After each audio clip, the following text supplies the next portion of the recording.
اعوذ باللہ من الشیطان اللعین الرجیم بسم اللہ الرحمن الرحیم الحمد للہ رب العالمین والصلاة والسلام علی نبی الکریم وعلی آلہ الطیبین الطاہرین المعصومین المنتجبین ولعنۃ اللہ علی اعدائہم اجمعین.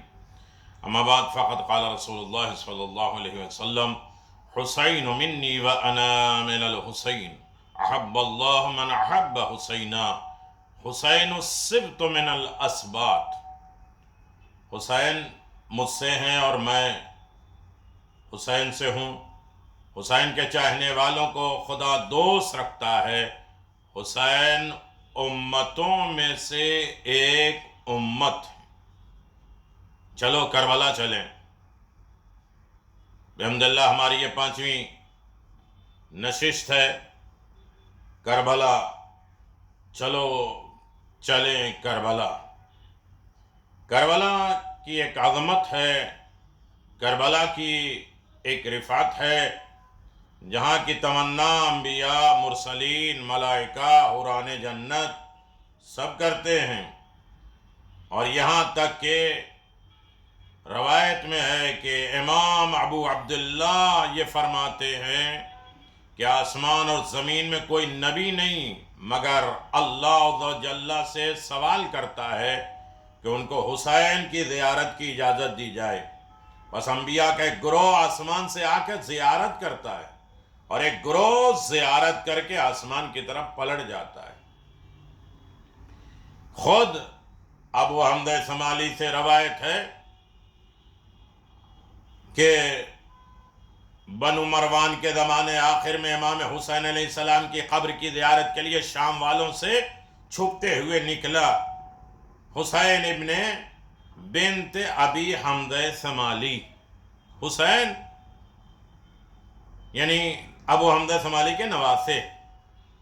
بنی ورمان کے زمانے میں شام سے چھپتے چھپتے نکلے، یہاں تک کہ کہتے ہیں کہ میں کربلا پہنچ گیا، بستی کے ایک کونے میں چھپ گیا. جب آدھی رات گزر گئی تو میں قبر کی جانب چلا، اور جب میں اس کے قریب پہنچا تو سامنے سے ایک آدمی میری طرف آیا اور اس نے مجھ سے کہا واپس چلا جا، تجھے اجر و ثواب سے نواز دیا جائے گا. زیارت کے بغیر چلا جائے، تیری نیت تھی، تجھے ثواب مل گیا. تو وہاں تک نہیں پہنچ سکتا تو میں گھبرا اٹھا اور واپس لوٹ آیا. جب فجر طلوع ہونے کے قریب تھی تو میں پھر قبر کی طرف چلا. جب میں ان کے قریب ہوا تو میری طرف ایک آدمی بڑھا اور اس نے مجھ سے کہا اے بھائی تو اس وقت تک نہیں پہنچ سکتا. تو میں نے اسے کہا اللہ تجھے عافیت دے، میں کیوں اس طرح نہیں پہنچ سکتا، حالانکہ میں کوفے سے ان کی زیارت کے لیے آیا ہوں، لہذا تم میرے اور ان کے درمیان حائل مت ہو، رکاوٹ نہ بنو، اور اللہ تمہیں عافیت عطا فرمائے. اور مجھے خطرہ ہے کہ اگر مجھے یہاں صبح ہو گئی اور کسی شامی نے مجھے یہاں دیکھ لیا تو مجھے قتل کر دے گا. اس نے مجھے کہا تھوڑی دیر صبر کرو، کیونکہ موسیٰ ابن عمران نے اللہ سے حسین ابن علی کی قبر کی اجازت مانگی ہے زیارت کرنے. جناب موسیٰ علیہ السلام اجازت مانگی ہے، وہ زیارت کے لیے آئے تو انہیں اجازت مل گئی. وہ 70,000 فرشتوں کے ساتھ آسمان سے اترے ہیں اور رات کے شروع حصے سے لے کر طلوع فجر تک انتظار میں کھڑے رہے زیارت کے لیے. راوی کہتا ہے ابو حمد شمالی کے نواسے کا بیان ہے کہ میں نے ان سے پوچھا تم کون ہو؟ تو اس نے جواب دیا میں ان فرشتوں میں سے ہوں جن کو حسین ابن علی کی قبر کی حفاظت میں مامور کیا گیا اور ان کی زیارت کو آنے والوں کے لیے استغفار کرنے کا پابند بنایا گیا. جو امام حسین کی زیارت کے لیے آتا ہے ان کے لیے فرشتہ یہ استغفار کرتا ہے. اس نے کہا میں واپس پلٹ گیا اس حال میں جو کچھ میں نے سنا تھا اس سے میری عقل معوف ہو گئی، عقل ختم ہونے لگی، اور پھر میں طلوع فجر کے وقت حسین ابن علی کی قبر کی طرف آیا اور گیا تو اب میرے اور ان کے درمیان کوئی بھی حائل نہیں تھا. میں قبر کے قریب ہوا اور ان پر سلام پیش کیا اور ان کے قاتلوں پر بددعا کی اور صبح کی نماز ادا کی اور اہل شام کے خوف کی وجہ سے جلدی واپس آ گیا. یہ ہے نبیوں کا کمال نبی زیارت کرتے ہیں۔ امام ابو عبداللہ سے روایت ہے کہ آپ نے فرمایا حسین ابن علی کی قبر کی مسافت 20 ذرا بمشکل مربع، ہر میل 4000 ذرا کے برابر ہے۔ وہ جگہ جنت کے باغوں میں سے ایک باغ ہے، وہاں سے فرشتے آسمان کی طرف پرواز کرتے ہیں۔ ہر مقرب فرشتہ، ہر مقرب مرسل نبی حسین ابن علی کی زیارت کا سوال کرتے ہیں۔ ایک کے بعد دوسری جماعت زیارت کے لیے عرش سے نیچے اترتی ہے اور زیارت کر کے واپس عرش کی طرف چلی جاتی ہے۔ میرے عزیزو، یہ ہیں فرشتے، یہ ہیں نبی، یہ ہیں مرسل، اور ملائکہ کو زیارت کا شرف ملتا ہے۔ امام ابو عبداللہ نے بہت سی روایتیں، انہوں نے فرمایا میں امام کو فرماتے ہوئے سنا ہے، حسین ابن عبداللہ ابن محمد عیسیٰ کہتے ہیں میں نے سنا ہے آسمان کا ہر فرشتہ عز و جل سے حسین ابن علی کی زیارت کا سوال کرتا ہے اور ان کو ان کی اجازت دی جاتی ہے تو ایک جماعت کربلا میں اترتی ہے اور ایک جماعت زیارت کر کے واپس جاتی ہے۔ یقیناً روایت میں ہے کہ فرشتوں سے زیادہ کوئی مخلوق پیدا نہیں کی گئی۔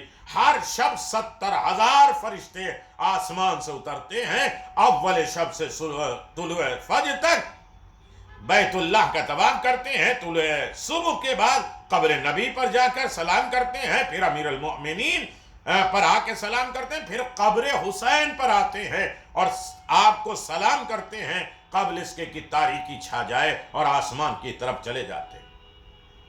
جو فرشتے ایک مرتبہ آ جاتے ہیں انہیں دوبارہ اجازت نہیں ملتی ہے۔ یہ تو کمال ہے مومنوں کا، جہاں بار بار حکم ہے۔ امام صفوان سے کہتے ہیں صفوان کب کتنی مرتبہ زیارت کرتے ہیں؟ کہا مولا کتنی مرتبہ، ابھی تو زیارت کر کے آ رہے ہیں۔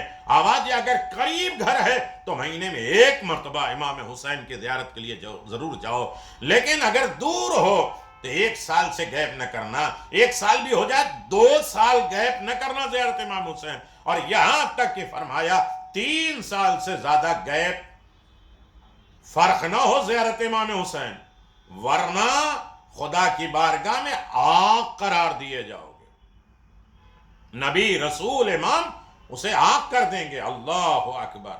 یعنی قبر امام حسین علیہ السلام کی زیارت جو عام طریقے سے انسان سوچے چلو کربلا چلیں کربلا چلیں، اب دیکھیں فکر و نظر ہو کربلا کے راستے پہ جائے، معرفت کے ساتھ امام حسین کی زیارت کرے۔ امام حسین کو واجب العطاء سمجھتے ہیں۔ زیارت 40 کے سلسلے میں گفتگو جاری ہے۔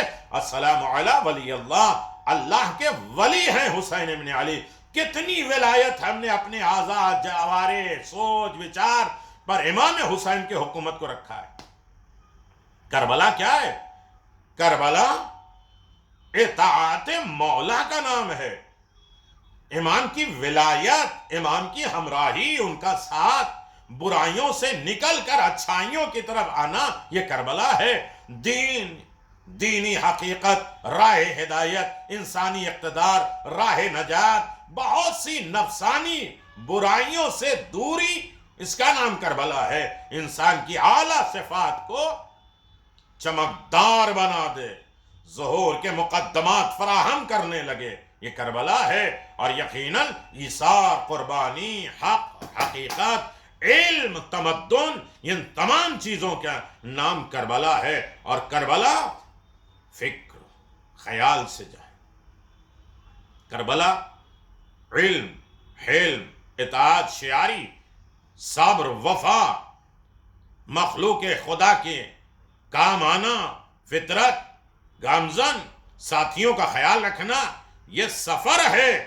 آیت اللہ بروجردی کہتے ہیں کہ ایک مرتبہ زیارت 40 کے لیے نکلے، مجمع تھا اور ماتم کرنے لگے۔ سب نے کہا اتنے بزرگ عالم، اور ماتم کرنے لگے، گھیرا بنایا، آواز دیا، جب ہوش آیا کہ آپ نے اس طریقے سے ماتم کیا، کہا میرے زمانے کے امام کو میں نے دیکھا ہے کہ ماتم کر رہے ہیں اور سینہ اور سر پیٹ رہے ہیں، رو رہے ہیں، تو میں کیوں نہ کروں۔ یعنی ان زیارتوں میں امام زمان ضرور یاد رہیں۔ اور امام زمان ہی کی وجہ سے تو آج 40 میں اتنی کشش ہے کہ لوگ بھاگے جا رہے ہیں۔ کوئی ہے اچھا سفر اور مسافر جس کے ساتھ دنیا بھاگی جا رہی ہے؟ بس شرط یہ ہے کہ انسان آس پاس کہ پڑوس کا خیال رکھے، سفر میں بھی اور عالم حضر میں بھی۔ انسان ہر عالم میں یہ سفر ہے کربلا کا، جتنے کربلا کی اچھائیاں خوبیاں انسان اپنے گھر میں، اپنے عمل میں، اپنے کردار میں، اپنی رفتار میں ڈالتا جائے گا، اس کا ہر قدم، ہر سانس کربلا کی طرف گامزن ہے۔ اور کربلا کی طرف ہم چل رہے ہیں اپنی اچھائیوں اور نیکیوں کی وجہ سے، یہ قدم جا کے امام زمان سے انشاءاللہ ملے گا۔ چلو کربلا چلے یعنی اطاعت امام کریں، چلو کربلا چلے یعنی ایثار و قربانی کا جذبہ رکھیں، چلو کربلا چلے یعنی امام حسین کی صداقت، صبر و وفا کو دامن سے نہ چھوڑیں، برائیوں سے نکل کر اچھائیوں کی طرف آ جائیں، حق اور حقیقت کو جانیں، ولایت کو اپنے اوپر غالب کر لیں، ولایت کی حکومت ہمارے ہوں، اعضاء و جوارح ہمارے ہوں، لیکن ولی اور حاکم کے مطابق ہمارے ذہن، ہماری فکر، ہمارے اعضاء، ہمارے جوارح، ہمارے کام، ہمارے عمل، ہمارے تمام معاملات اسی مولا کے مطابق ہو جائیں، تو یہ قدم کربلا کی طرف گامزن رہے گا۔ اور یقیناً کاش ہم کربلا میں ہوتے تو شہید ہوتے، یعنی اس کا مطلب یہ ہے کہ ہمیں وہی کچھ کرنا ہوتا جو اصحاب حسین کے صفات تھے۔ انشاءاللہ یہ ہم صفات پیدا کر لیں اور کوشش کریں کہ اس راستے پہ گامزن ہو جائیں، تو یقیناً ابھی ظہور ہے اور اس ظہور کے راستے پہ ہمیں جانا ہے۔ وآخر دعوانا ان الحمدللہ رب العالمین وصلی اللہ علی نبی الکریم۔ السلام علی الحسین وعلی علی ابن حسین وعلی اولاد الحسین وعلی صحاب الحسین۔ مختصر گفتگو ہوتی ہے انشاءاللہ، جو 40 کے سلسلے میں فیس بک پہ چل رہا ہے، اس پر آپ ملاحظہ فرمائیں، تھوڑے تفصیلی گفتگو ہوتی ہے۔ والسلام علیکم ورحمۃ اللہ وبرکاتہ۔